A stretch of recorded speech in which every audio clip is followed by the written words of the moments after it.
अस्सलाम वालेकुम dear students, उम्मीद है आप सब लोग खैरियत से होंगे। Dear students, scope science academy में आपको वेलकम करते हैं और आज हम डिस्कस करते हैं चैप्टर 21 का न्यूक्लियर रिएक्टर। लेकिन इससे पहले हमारे चैनल को लाइक करें, सब्सक्राइब करें।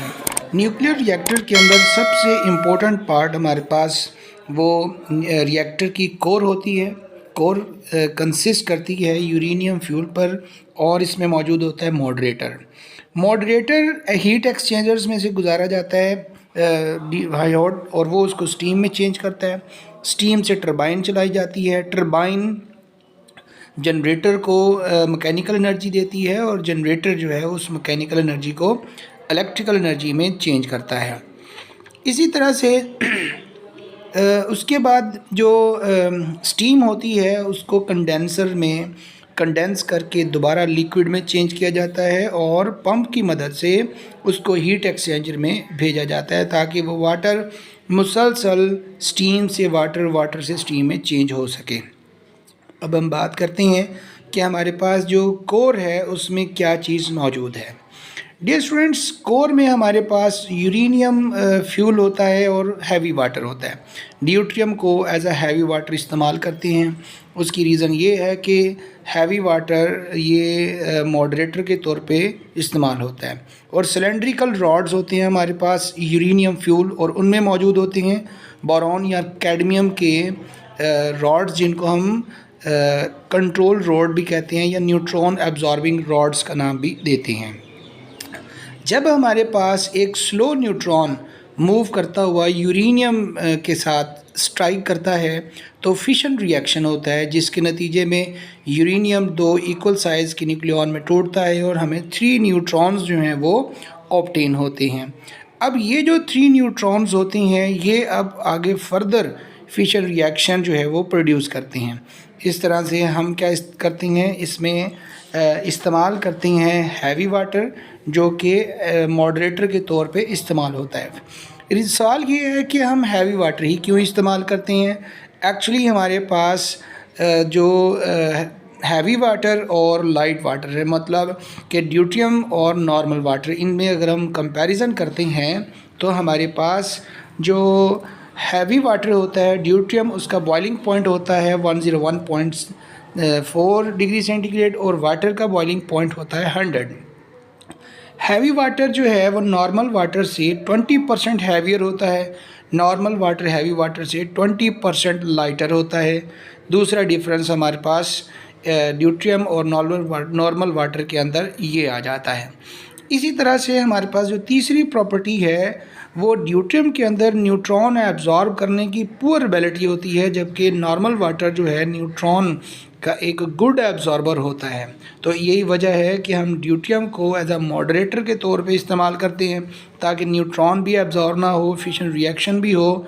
और नॉर्मल वाटर को अगर यूज़ करेंगे तो ये न्यूट्रॉन को एब्जॉर्ब कर लेगा, जिससे कि हमारा फिशन रिएक्शन जो है वो प्रोसीड नहीं हो सकेगा। तो हम चाहते हैं कि हमारे पास फिशन चेन रिएक्शन हो कंट्रोल मैनर के अंदर, ताकि हमें कंटिन्यूस और कांस्टेंट एनर्जी जो है वो मिलती रहे। यही वजह है कि ड्यूट्रियम को हम मॉडरेटर, गुड मॉडरेटर के तौर पे इस्तेमाल करते हैं, जबकि नॉर्मल वाटर हमारे पास एक बैड मॉडरेटर है। नॉर्मल वाटर को हम मॉडरेटर के तौर पे इस्तेमाल नहीं कर सकते। बहुत सारी रीज़न्स हैं कि 100% मतलब इसका 100 डिग्री सेंटीग्रेड बॉइलिंग पॉइंट है। अब जब स्लो न्यूट्रॉन ड्यूट्रियम के साथ टकराता है तो उसकी कुछ काइनेटिक एनर्जी जो है वो डिक्रीज़ हो जाती है, जिससे उसकी स्पीड भी स्लो होना शुरू हो जाती है। तो जब न्यूट्रॉन मुसलसल ड्यूट्रियम के साथ D2O के साथ हैवी वाटर मॉलिक्यूल के साथ कोलाइड करता है तो उसी कोलिजन की वजह से उसकी जो स्पीड है वो स्लो हो जाती है। वही फास्ट मूविंग न्यूट्रॉन जो है वो स्लो न्यूट्रॉन बन जाता है, जिससे फिशन रिएक्शन जो है वो फिशन रिएक्शन के लिए सूटेबल हो जाता है। अब आपके पास बॉइलिंग पॉइंट भी इसका ज़्यादा है, न्यूट्रॉन एब्जॉर्प्शन पावर जो है इसकी कम है, तो इस वजह से हम हैवी वाटर को एज अ मॉडरेटर इस्तेमाल करते हैं।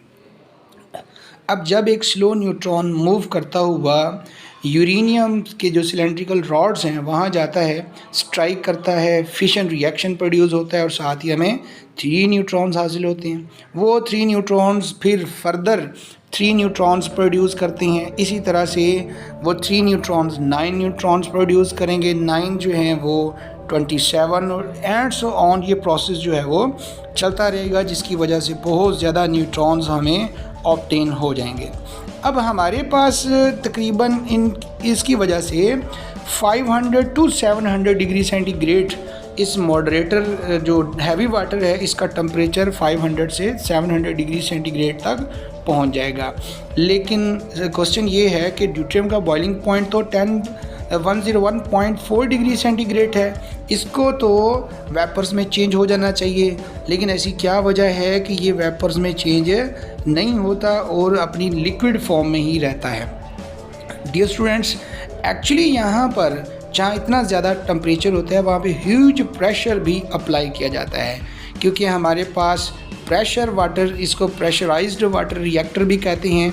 ये जो एक्सटर्नल प्रेशर है ये बॉइलिंग पॉइंट ऑफ D2O को भी इंक्रीज़ करता है। जैसे जैसे प्रेशर ज़्यादा होगा उसका बॉइलिंग पॉइंट भी बढ़ जाएगा। रीज़न कि लो प्रेशर पे बॉइलिंग पॉइंट लो होता है, हाई प्रेशर पर बॉइलिंग पॉइंट भी हाई हो जाता है। तो जैसे जैसे प्रेशर इंक्रीज़ होगा बॉइलिंग पॉइंट भी इसका इंक्रीज़ होता चला जाएगा। यही वजह है कि ये वेपर फॉर्म में चेंज नहीं होता।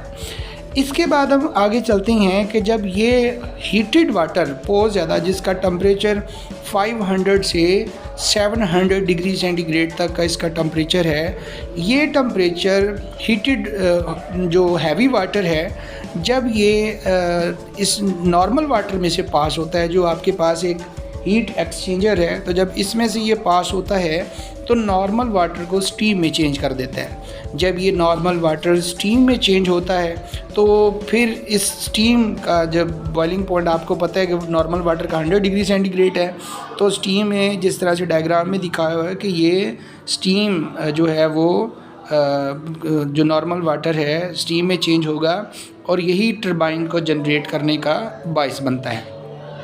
फिर जनरेटर जो है वो टरबाइन को मूव करेगा, टरबाइन जनरेटर को मूव करेगी, जनरेटर मैकेनिकल एनर्जी से इलेक्ट्रिकल एनर्जी में चेंज कर देगा। तो डियर स्टूडेंट, यहाँ पर हम बात करते हैं कि जब हमारे पास यही जो मॉडरेटर है हैवी वाटर जब इन पाइप्स में से हीट एक्सचेंजर्स में से गुजरेगा तो ये हमारे पास मौजूद जो नॉर्मल वाटर होता है उसको स्टीम में चेंज कर देगा। यही स्टीम जो है जिसमें लार्ज अमाउंट ऑफ एनर्जी होगी, ये स्टीम एनर्जी या फिर वाटर वेपर्स जो है जिनका temperature up to 300 degree centigrade होता है, ये उस टरबाइन को रन करती हैं। जैसे ही स्टीम टरबाइन को स्टीम एनर्जी मिलती है, जो टरबाइन है वो मैकेनिकल एनर्जी प्रोड्यूस करना स्टार्ट कर देती है और वो मैकेनिकल एनर्जी फिर मिलती है जनरेटर को और जनरेटर उस मैकेनिकल एनर्जी को इलेक्ट्रिकल एनर्जी में चेंज कर देता है। जैसा कि हम जानते हैं कि जनरेटर कंसिस्ट करता है कि कॉइल पर जब वो कॉइल मैग्नेटिक फील्ड में रोटेट करती है तो उससे इलेक्ट्रिकल एनर्जी प्रोड्यूस होती है और उस इलेक्ट्रिकल एनर्जी को फिर हम ट्रांसफ़र करते हैं घरों तक और फिर हम अपनी ज़रूरत के मुताबिक इस्तेमाल करते हैं। अब डियर स्टूडेंट्स, उसी स्टीम को जो टरबाइन को रन करने का बायस बनती है उसको हम फिर कंडेंसर की मदद से कंडेंस करते हैं और कंडेंस करने के बाद वही आपके पास स्टीम जो है दोबारा से कंडेंस होके वेपर्स में चेंज होगी और वेपर से फिर वो वाटर में चेंज हो जाएगी। जब ये हमारे पास दोबारा से वाटर में चेंज हो जाएगी तो बजाय इसके कि हम बार बार वाटर चेंज करें, उससे होता ये है कि स्टीम को हम वाटर में चेंज करके एक पंप की मदद से हम दोबारा से इस वाटर को पंप करते हैं हीट एक्सचेंजर तक और ये दोबारा से वाटर जो है वो हीट एक्सचेंजर में आ जाता है। इस तरह से कंटिन्यूसली वो हीटेड वाटर जो है स्टीम में चेंज होगा, स्टीम जो है वो दोबारा से वाटर में चेंज हो जाएगी। ये प्रोसेस चलता रहेगा और न्यूक्लियर रिएक्टर हमें जो है वो स्टीम एनर्जी प्रोवाइड करता रहेगा जिससे हम इलेक्ट्रिसिटी प्रोड्यूस करते रहेंगे। अब डियर स्टूडेंट्स, बात यहाँ पर ये है कि क्या यहाँ पर जो हमारे पास फिशन रिएक्शन प्रोड्यूस हो रहा है क्या ये कंटिन्यूसली होता रहेगा या फिर जो यूरेनियम इस्तेमाल कर रहे हैं वो फिशन रिएक्शन के लिए सूटेबल है भी या नहीं। देखें, आम तौर पर हमें जो न्यूक्लियर रिएक्टर्स के अंदर हम यूरेनियम का इस्तेमाल करते हैं उसमें जो प्रॉब्लम होता है वो हमारे पास ये होता है कि हमारे पास जो यूरेनियम अवेलेबल होता है एज अ फ्यूल जिसको हम यूज़ करते हैं, उसकी परसेंटेज हमारे पास हमें चाहिए होती है 99.28, जो कि यूरेनियम 238 है, जबकि हमें यूरेनियम 235 0.72% अवेलेबल होता है।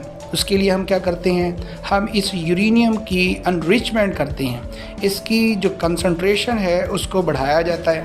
किस तरह से? एनरिचमेंट करके। तो एनरिचमेंट क्या है? ये एक ऐसी टेक्निक है जिसमें हम यूरेनियम 235 की कंसंट्रेशन को 0.72 से 2 to 4% इंक्रीज़ कर देते हैं, जिसके बाद ये फिशर रिएक्शन के लिए सूटेबल साबित होता है। अब जब न्यूट्रॉन्स प्रोड्यूस होते हैं हमारे पास फिशन रिएक्शन के अंदर, न्यूट्रॉन आया, यूरेनियम रॉड्स के साथ स्ट्राइक हुआ, 3 न्यूट्रॉन्स हमें ऑब्टेन हुए। हमें अब चाहिए है इनको स्लो डाउन करना, क्योंकि these neutrons are fast moving neutrons. इनको हमने स्लो डाउन करना है ताकि हमारे पास इनकी एनर्जी 0.04 इलेक्ट्रॉन वोल्ट तक हो, जो फिशन के लिए सूटेबल हो। जबकि इन न्यूट्रॉन्स की जो एनर्जी होती है 2 to 5 mega electron volt energy होती है, जो कि बहुत ज़्यादा होती है। लेकिन हम इन न्यूट्रॉन्स को स्लो करेंगे और स्लो करने के बाद इनको फिशन रिएक्शन के लिए सूटेबल बनाएंगे। अब यहाँ हमारे पास जो प्रॉब्लम है वो 2 प्रॉब्लम्स हैं। एक, हमने न्यूट्रॉन को स्लो करना है, और दूसरा, इन 3 न्यूट्रॉन में से हम चाहते हैं कि सिर्फ एक न्यूट्रॉन जो है वो फर्दर फिशन रिएक्शन प्रोड्यूस करे।